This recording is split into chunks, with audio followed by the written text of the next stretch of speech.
Bismillahirrahmanirrahim. Assalamualaikum warahmatullahi wabarakatuh.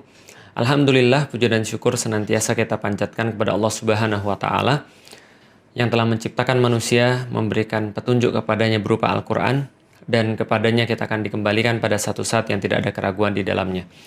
Maka salat dan salam semoga tercurah dan terlimpahkan kepada baginda Nabi besar Muhammad sallallahu alaihi wasallam, dan kita berharap ketika kita kembali kepada Allah Subhanahu wa Ta'ala, maka kita termasuk orang-orang yang diakui oleh Rasulullah sallallahu alaihi wasallam sebagai bagian daripada umatnya. Teman-teman sekalian sudah dirahmati Allah, tentu saja ketika kita dihadirkan, kita disodorkan tentang berita-berita mengenai Baitul Maqdis, tidak sedikit di antara kita yang merasa bingung, merasa kurang referensi, merasa mungkin tidak terlalu banyak informasi tentang kejadian-kejadian yang muncul di Baitul Maqdis. Kenapa bisa muncul? Kok bisa sih kayak gitu? Dan mengenai segala sesuatu yang berkaitan dengannya. Nah, karena itulah teman-teman sekalian, saya pikir baik kiranya kalau saya memberikan sebuah sharing tentang apa yang saya ketahui tentang Baitul Maqdis.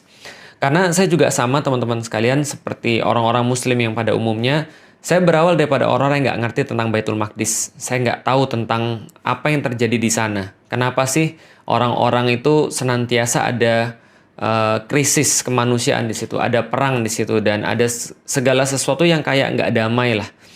Padahal kalau misalnya kita lihat itu kan adalah simbol daripada agama-agama yang ada di dunia. Terutama ada 3 agama besar, yaitu adalah Yahudi, Nasrani, dan Islam.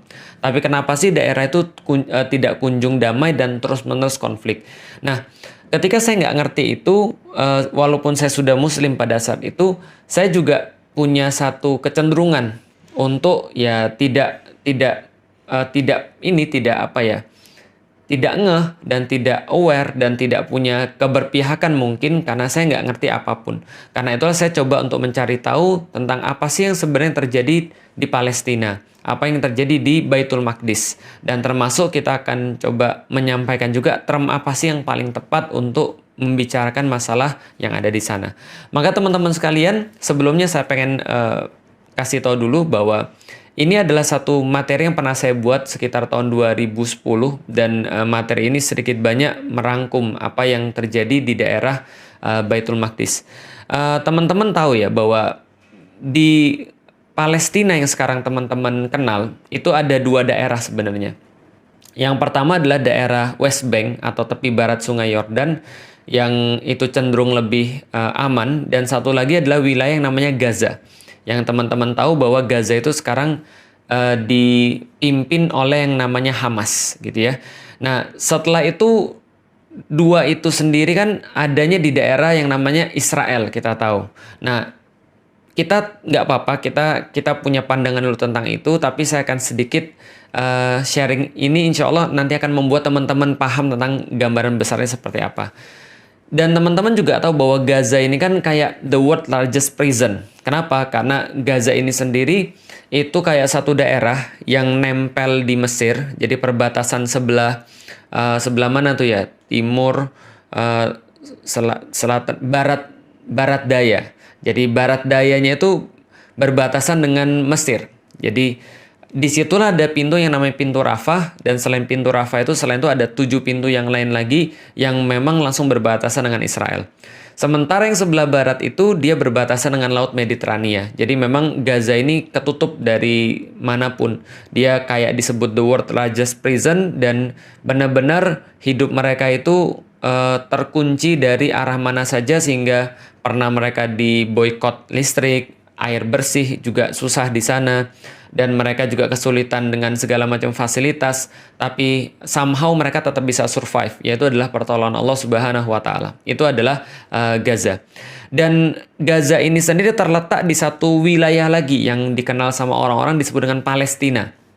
Jadi Palestina ini apa nanti juga akan kita jelasin. Dan di situ ada satu kota yang sangat penting bagi 3 agama yang disebut dengan bahasa internasional sebagai Yerusalem. Kalau orang-orang muslim mungkin lebih mengenalnya dengan nama Al-Quds gitu ya. Jadi Al-Quds, atau orang-orang yang di internasional menyebut Yerusalem. Daerah ini semuanya, ini adalah daerah memang daerah suci terhadap 3 agama. Pertama, agama Yahudi, mereka menganggapnya ini adalah agama yang suci. Karena kenapa? karena ini yang disebut dengan tanah terjanji bagi mereka, yang mereka ambil daripada kitab-kitab suci mereka. Jadi ini adalah tanah terjanji yang dijanjikan oleh Tuhan kepada orang-orang Yahudi atau Bani Israel. Sedangkan bagi orang-orang Kristen atau orang-orang Nasrani, ini juga menjadi tempat yang suci bagi mereka, karena disinilah letak Yesus mengadakan perjamuan terakhir sebelum dikhianati oleh Yudas Iskariot. Itu kepercayaan mereka. Dan disinilah juga ada tempat yang namanya Bukit Golgota, yang mereka yakini sebagai tempat penyaliban Yesus Kristus. Walaupun tentu orang Muslim keyakinannya berbeda. Tapi ya kita cuma cerita kenapa sih tempat ini jadi sebuah tempat yang disucikan oleh 3 agama. Yang pertama adalah karena orang-orang Yahudi menganggapnya sebagai tanah terjanji. Yang kedua, orang-orang Kristen atau orang-orang Nasrani menganggap ini adalah sebagai tempat yang merupakan tempat terakhir perjanjian Yesus, perjamuan terakhir Yesus, lalu juga tempat disalibnya Yesus Kristus.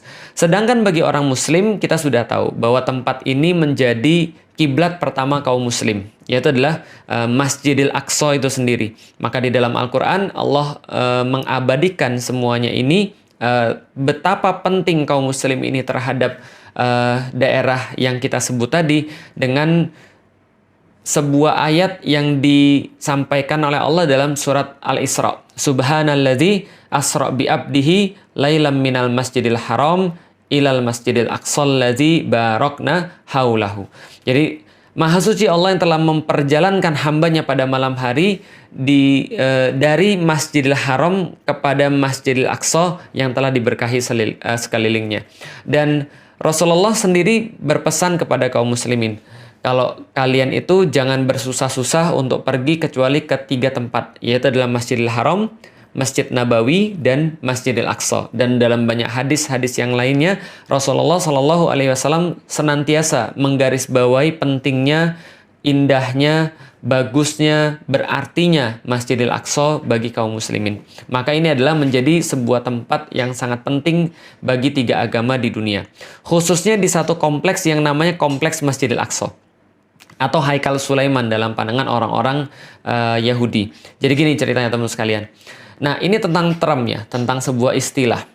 Kalau kita biasa menyebut Masjidil Aqsa, itu adalah berdasarkan Al-Quran. Subhanalladzi asra bi abdihi lailam minal masjidil haram ilal masjidil aqsa. Jadi Maha Suci Allah yang telah memperjalankan hambanya di malam hari dari Masjidil Haram kepada Masjidil Aqsa. Maka Masjidil Aqsa itu adalah satu tempat yang dinamakan Kompleks Al-Aqsa. Jadi Kompleks Masjidil Aqsa. Kenapa dikatakan kompleks? Karena memang pada saat itu bentuknya bukan kayak sekarang. Jadi bentuknya cuma sebidang tanah, dan sebidang tanah itu disebut dengan Masjidil Aqsa. Dan memang ya salahnya orang Indonesia adalah karena mereka tuh kalau bicara tentang masjid itu harus kayak ada bangunannya, harus ada kubahnya, harus ada bintang dan bulannya. Enggak sih sebenarnya. Ciri-ciri masjid atau syarat-syarat masjid itu sebenarnya cuma 3. Pertama adalah dia punya tempat, jadi satu tempat tertentu. Yang kedua adalah dia punya batas, gitu ya. Jadi batas-batas yang dikatakan masjid, sehingga kalau orang berada di dalamnya berarti berlakulah hukum-hukum masjid. Yang ketiga adalah dia punya kiblat. Itu aja sih. Maka sebidang tanah itulah yang disebut dengan Masjidil Aqsa. Bukan seperti yang salah duga oleh beberapa orang-orang pada zaman sekarang. Oh, Masjidil Aqsa itu ya Ustadz ya, yang ada kubah emasnya. Bukan, itu kubah as-sokhra atau kubah batu. Karena Umar bin Khattab ketika pergi ke sana, dia melihat ada satu tempat dan ada batu di sana, dan dia berkata inilah tempat Rasulullah Shallallahu Alaihi Wasallam Mi'raj ke Sidratul Muntaha. Maka dibuatkan kubah di situ, maka dinamakan kubah yang melindungi batu atau kubah yang di bawahnya ada batu. Itu kubah sokhra yang berwarna emas. Sedangkan ada tempat lagi yang di depannya kubah sokhra. Itu ada satu masjid yang kubahnya warnanya abu-abu gitu ya. Itu juga bukan Masjidil Aqsa, tapi namanya adalah Masjid Kibli atau Masjid Kiblat. Dan yang dinamakan Masjid Aqsa kalau gitu apa? Yang dinamakan Masjid Aqsa adalah ya satu kota itu, satu kompleks itu yang dinamakan dengan Masjidil Aqsa. Di situ sendiri ada banyak sekali kubah-kubah, ada banyak sekali bangunan-bangunan, ada banyak sekali tempat wudhu dan seterusnya. Maka inilah yang disebut dengan Masjidil Aqsa. Sedangkan orang-orang Yahudi itu menganggap itu adalah Haikal Sulaiman.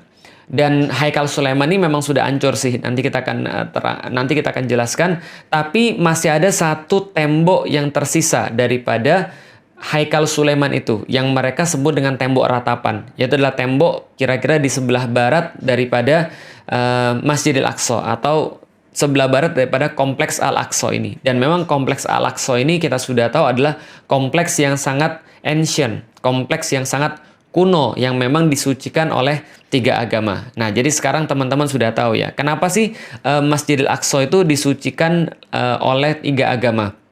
Pertama oleh orang-orang Yahudi, yang kedua adalah oleh orang-orang Nasrani, yang ketiga adalah oleh orang-orang Muslim.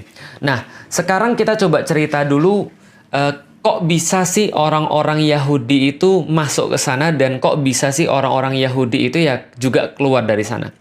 Pertama-tama teman-teman sekalian tahu bahwa Yahudi itu dulunya dikenal dengan nama Bani Israel. Jadi Bani Israel ini adalah keturunannya Nabi Yakub alaihi salam. Jadi Nabi Yakub sendiri itu bergelar Israel, yang artinya adalah kekasih Allah, dan dia punya 12 anak. Salah satunya teman-teman pasti sudah tahu. Jadi ada 12 anak dari 4 istri. Jadi dari 4 istri ada 12 anak. Yang teman-teman pasti kenal adalah Nabi Yusuf. Itu adalah anak daripada Nabi Yakub.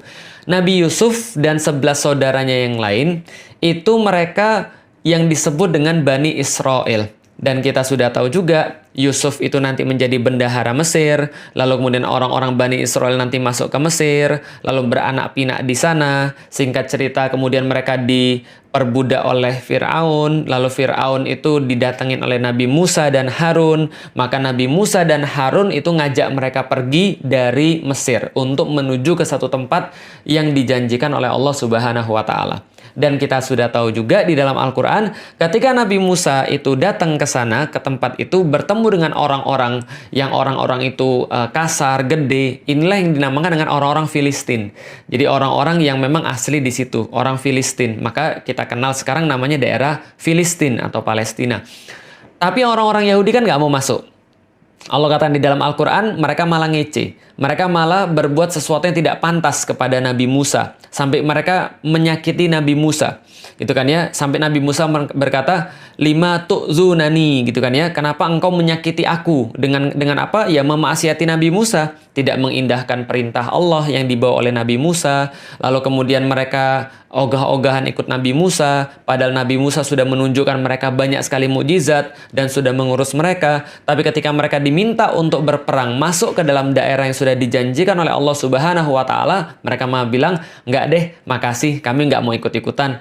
Kami ngeri ngelihat orang-orang yang ada di sana. Udah kamu aja yang perang sama Tuhanmu. Kami nggak mau ikut-ikutan. Kami di sini duduk-duduk aja lah."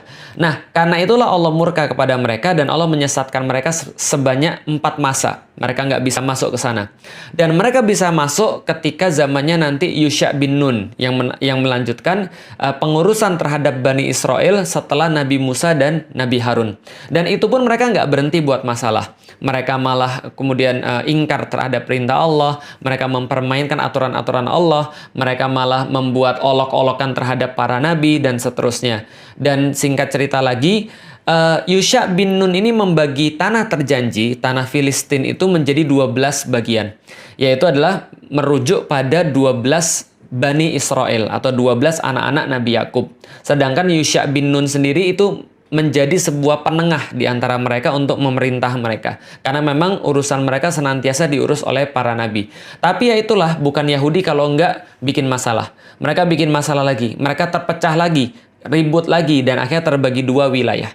Wilayah pertama itu ada kerajaan Israel yang ada di utara. Wilayah kedua namanya kerajaan Yehuda yang ada di sebelah selatan. Jadi kalau misalnya kerajaan Israel ini mereka punya ibu kota namanya Samaria. Sedangkan ibu kotanya kerajaan Yehuda itu ibu kotanya Yerusalem. Seperti yang sudah kita tahu dan kita sudah ceritakan tadi.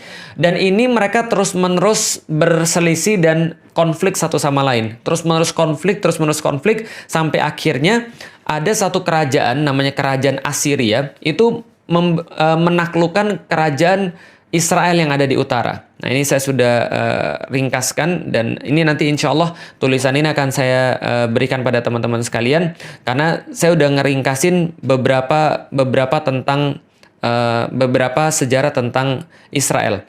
Nah, jadi teman-teman sekalian, pada tahun 722, ini kerajaan Assyria 722 sebelum Masehi ya. Kerajaan Assyria ini menaklukkan wilayah bagian utara, yaitu adalah kerajaan Israel.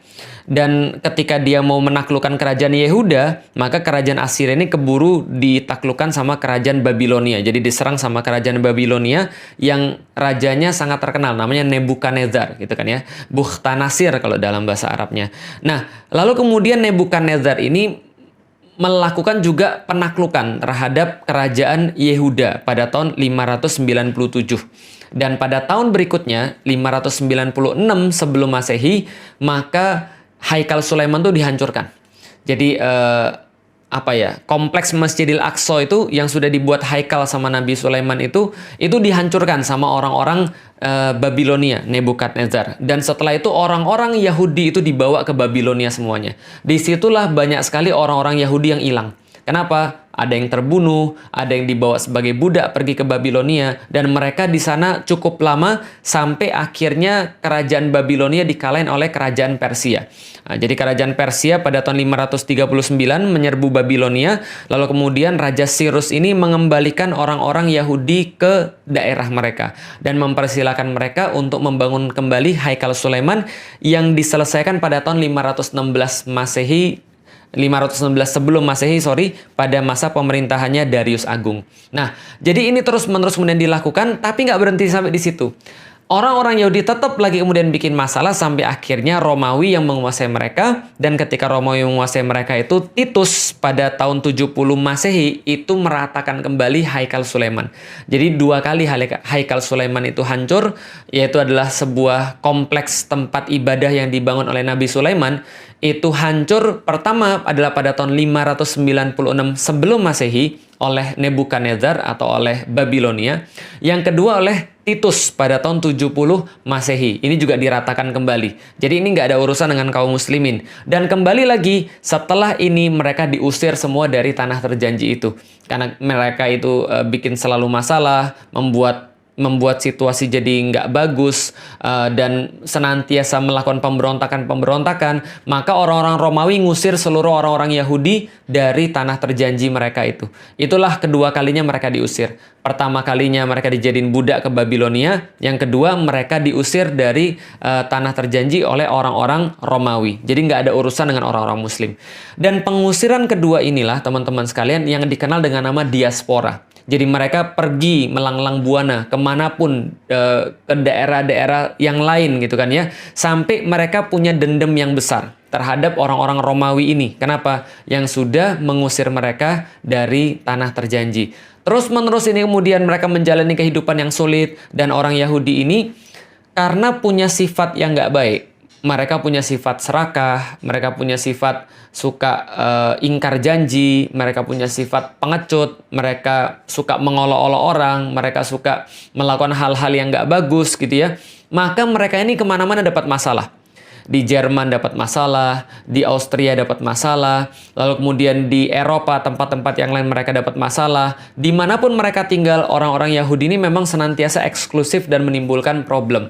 Karena itulah kebanyakan dimanapun itu mereka senantiasa punya problem dengan masyarakat setempat. Nanti list-listnya itu teman-teman bisa cari. List-list problem terhadap orang-orang Yahudi. Makanya sampai dikenal dengan nama gerakan antisemit atau gerakan anti-Yahudi, kira-kira gitu ya. Nah, hanya saja ketika pada tahun 1860 ini lahir seorang pemuda yang orang ini nanti akan menjadi bapak Zionis, namanya Theodor Herzl. Dia seorang Yahudi berkebangsaan Austria. Lalu pada tahun 1896, jadi lahirnya 1860 lahir. 1896 ketika dia berumur 36 tahun, itu dia menulis satu buku yang sangat fenomenal pada zamannya. Namanya bukunya Der Judenstaat, yaitu adalah The Jewish State. Nah, jadi Der Judenstaat, the Jewish State. Dan di situ dia menegaskan kembali bahwa perlu banget bagi orang-orang Yahudi supaya tidak mendapatkan problem di mana-mana, maka mereka harus bersatu dan sudah wajib bagi mereka untuk memiliki sebuah negara. Makanya judulnya Der Judenstaat, the Jewish State. Dan ketika itu orang-orang bilang, wah ini orang gila, ini orang stres, ini berbahaya. Kenapa? Di zaman itu teman-teman sekalian, orang Yahudi aja di mana-mana nggak disukai oleh orang. Apalagi ada ide mereka mau buat satu negara. Nah, itu orang udah kebayang tuh problemnya kayak apa. Maka ini kemudian dibully, lalu kemudian dilarang peredaran buku ini. Nggak boleh dibaca, nggak boleh diperjualbelikan. Kenapa? Karena mengandung ide yang sangat absurd bagi orang-orang pada zamannya. Tapi dia nggak berhenti. Dia melakukan kontak terus-menerus, dan akhirnya dia dapat kontak namanya Lord Rothschild. Jadi ada satu keluarga sangat kaya sekali yang merupakan pionir daripada sistem perbankan. Namanya adalah keluarga Rothschild. Dan waktu itu Theodor Herzl ini dapat sponsor daripada Rothschild. Lalu dia pada tahun berikutnya, pada tahun 1837 ini mengadakan 1897.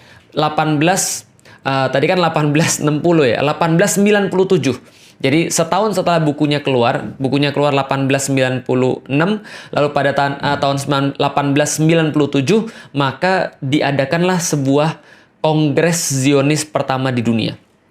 Apa yang mereka kemudian simpulkan di sana?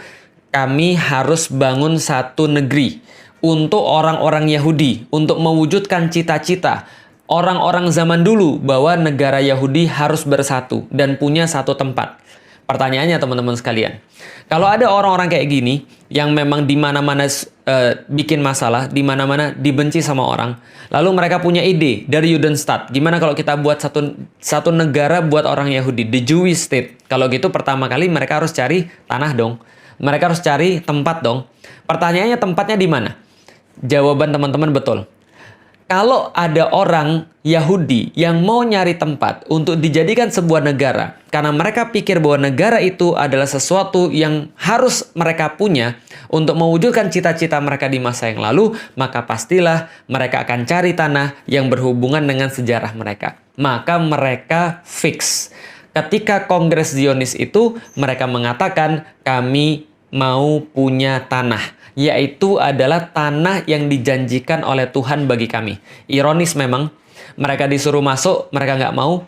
Mereka sudah masuk, mereka bikin masalah, diusir sekali oleh kerajaan Babilonia di bawah Nebukadnezar, lalu mereka balik lagi, buat lagi Haikal Sulaiman, dihancurin lagi yang kedua oleh Titus Romawi gara-gara kelakuan mereka juga, lalu kemudian diusir kemana-mana dan mereka nggak bisa balik lagi ke sana untuk melakukan ibadah sesuai dengan keyakinan mereka. Tapi ketika mereka disuruh milih, mereka milih tempat itu lagi. Karena kenapa? Ya karena mereka merasa itu kaitan dengan sejarah mereka. Padahal mereka sudah mengabaikan tempat itu in the first place untuk pertama di awal kalinya, gitu kan ya. Nah ini mereka kemudian mau balik lagi ke tanah terjanji. Mereka bilang balik ke tanah Zion, balik ke tanah terjanji mereka, yaitu adalah tanah yang disebut dengan tanah Palestina. Pertanyaannya, siapa penguasa tanah Palestina pada saat itu? Siapa penguasa tanah Baitul Maqdis pada saat itu? By the way, teman-teman sekalian, tadi kita sudah sampaikan soalan istilah. Masjidil Aqsa itu disebut dengan Baitul Maqdis sendiri. Jadi Masjidil Aqsa yang kotak itu adalah Baitul Maqdis sendiri ketika dikatakan oleh Rasulullah Shallallahu Alaihi Wasallam. Kompleks Masjidil Aqsa itu dalam istilah Rasulullah, dalam istilah hadis adalah Baitul Maqdis. Kota Yerusalem sendiri dalam istilah hadis juga disebut dengan Baitul Maqdis. Dan tanah yang terjanji itu atau Ardul Mubarakah atau Ardul Muqaddas atau Ardul Muqaddasah itu adalah juga disebut dengan Baitul Maqdis. Jadi Baitul Maqdis itu ada tiga istilah. Pertama adalah istilah untuk kompleks masjidnya. Yang kedua adalah istilah untuk kota Yerusalemnya. Yang ketiga adalah untuk wilayah yang lebih besar yang dinamakan dengan bumi yang diberkahi atau bumi yang disucikan itu. Nah maka ini yang mereka pengen untuk mereka masuk ke sana. Siapa yang saat itu memiliki Baitul Maqdis atau tanah yang terjanji yang menurut orang Yahudi pengen mereka jadikan sebagai the Jewish State itu, yang memiliki adalah orang Muslim yang pada saat itu bersatu dalam satu kepemimpinan besar yang dinamakan dengan Khilafah Utsmani. Nah, pemimpin Khilafah Utsmani pada saat itu namanya adalah Abdul Hamid II. Maka datanglah orang-orang Zionis kepada Abdul Hamid II untuk meminta izin. Mereka ingin mendirikan pemukiman untuk orang-orang Yahudi yang akan jadi cikal bakal negara Yahudi. Bagaimana kemudian respon daripada Abdul Hamid? Insya Allah nanti akan kita lanjutkan ceritanya. Assalamualaikum warahmatullahi wabarakatuh. Teman-teman sekalian, pernah nggak sih kebayang ketika dulu masih ada Imperium Romawi dan Imperium Persia? Waktu itu Imperium Romawi terbentang kurang lebih 5 juta kilometer persegi di sebelah barat, dan Imperium Persia terbentang kurang lebih 7,4 juta kilometer persegi di sebelah timur. Nah, pada saat itu ada suatu peradaban baru yang muncul di tengah-tengah raksasa-raksasa itu, namanya peradaban Islam. Ternyata kurang dari 100 tahun, Islam bisa mengalahkan peradaban Persia yang sudah dibangun selama ribuan tahun dan peradaban Romawi yang sudah dibangun 500-an tahun. Pertanyaannya, apa yang menginspirasi mereka? Apa yang menjadi dorongan-dorongan mereka? Dan sekarang kita lihat justru Islam terpuruk dan tidak seperti pada dahulu kala kita lihat dalam sejarah. Inilah yang saya coba jawab dan teman-teman bisa baca di dalam buku saya, Beyond the Inspiration.